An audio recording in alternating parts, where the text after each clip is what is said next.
Hi everyone, आप सभी अच्छे और स्वस्थ होंगे।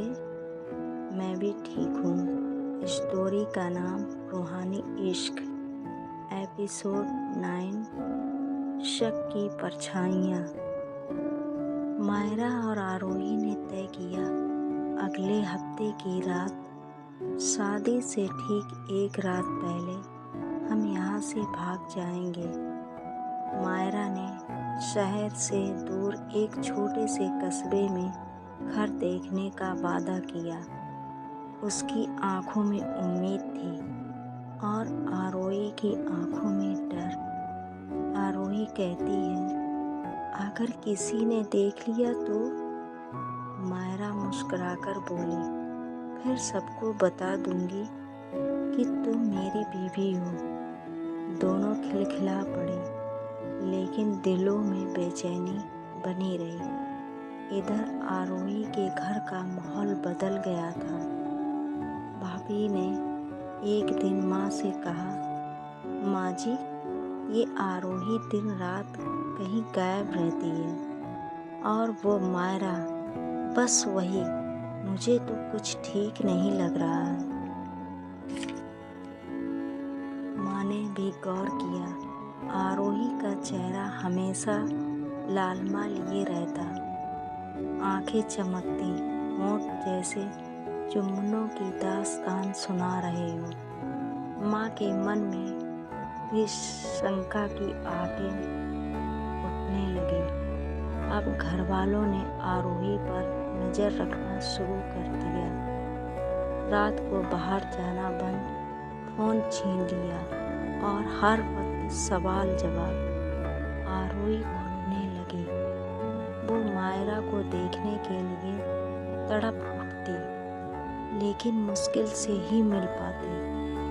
एक रात जब सब सो गए, आरोही खिड़की से चुपके बाहर निकली और मायरा से मिलने पहुंची। जैसे ही मायरा ने दरवाज़ा खोला, दोनों एक दूसरे पर टूट पड़े। आरोही तेज तेज सांसें लेती हुई बोली, मेरा तुमसे मिले बिना दम घुट रहा था। मायरा उसके बालों में चेहरा छुपाकर कहती है, और महक, तो पागल ही हो रही थी तुम्हारे बिना। उनका आलिंगन इस बार और भी प्यासा था, जैसे हर पल का हिसाब चुकता कर रहे हो। मायरा ने उसे बिस्तर पर खींच लिया। आरोही ने भी विरोध नहीं किया, बल्कि खुद उसके कपड़े उतारने लगी। दोनों के बीच अब कोई झिझक नहीं बची थी। कमरे में उनकी सांसों की आवाज़, कराहें और दिल की धड़कनें गूंज रही थी। हर स्पर्श, हर चुम्बन उन्हें याद दिला रहा था कि जिंदगी छोटी है और उन्हें हर पल जीना है। दोनों जब शांत होती हैं, तब आरोही मायरा के सीने पर अपना सिर रखकर आंखें बंद कर लेती है और एक गहरा सुकून महसूस करते हुए कहती है, मायरा, अब मेरा घर जाने का टाइम आ गया है, क्या मैं जाऊं?